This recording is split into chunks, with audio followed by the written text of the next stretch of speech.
Assalamu alaikum guys, and welcome to another episode of Smile to Jannah. These Israelis, these pro-genocide supporters are getting so brave now. Have a look at a clip from mainstream United States television, more specifically CNN. Mehdi Hasan is on a panel discussing the Israel and Palestine issue. No, by me. I never called you an anti-Semite. I mean, I'm not sitting here saying I'm a supporter of the Palestinians, so I'm used to it. Yeah, I hope your beeper doesn't go off. The thing is that you just say I should die? You should not. No, Did you just say I should be killed? No, I did not say that. CNN? No, I did not say that. Hold on. Did your guest just say I should be killed? On live TV. Yes, you heard correctly. On national television, the guy is threatening him with death pretty much. So this guy, I would argue, is reflective of the current sentiment that we hear about in Israel. Think I'm just making stuff up? Here is an Israeli citizen who said something even worse on Sky News. Just think we need to kill them, every one of them, and that's it. And if not that, because the country will not let that happen, the government. Just the least we can do is just kick them out of our land. I told you, she literally said we should end every single one of them, referring to, of course, Palestinians. And here's a clip from Piers Morgan where you had the Mossad agent literally threatening the West. Have a listen. Iranian nuclear program is going to be destroyed, and anyone who gets in the way, even if they are politicians in the West, they are going to fall. Hold on, did you hear what he just said? He threatened politicians in the West that if they don't agree with Israel's war against Iran, that they're going to fall. No pushback whatsoever. You know what I mean?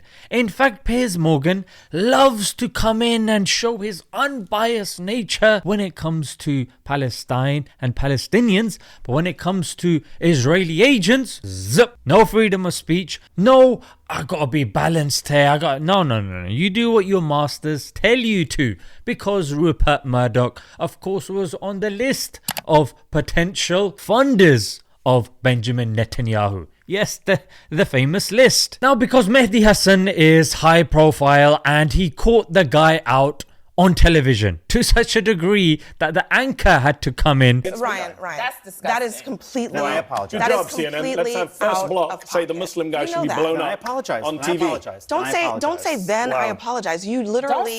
Who speaks like that? Who says that? Say that is abhorrent language. That's ridiculous.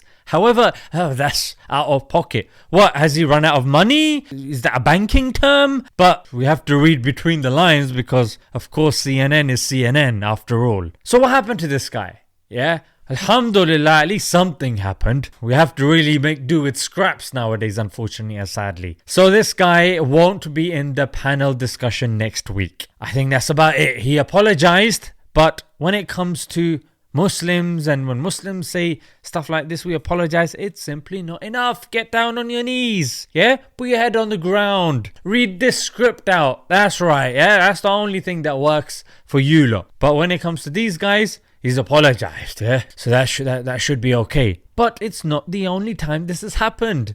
I've given you 3 high-profile cases. If you look at the statistics, majority of the Israelis are in favor of displacing the Palestinians. And the statistics go on as to the violence required to do so. So it's not just a handful of people.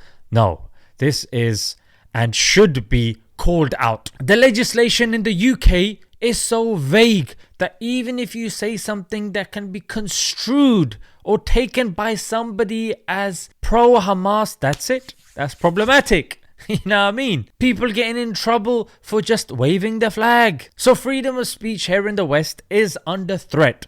Not because of Muslims and Islam, because of Zionism and Israel. Because until they get what they want, which is not just Israel, might I add, it's the vision of greater Israel. Yes, they want to spread. And American Joe Biden said if there wasn't an Israel, we would create one. Because they want to keep the Middle East destabilized. And then you wonder, why is it that these brownies are always angry? Well, duh. Haven't you read a bit about history and a bit about politics? Not even a lot, just a little bit.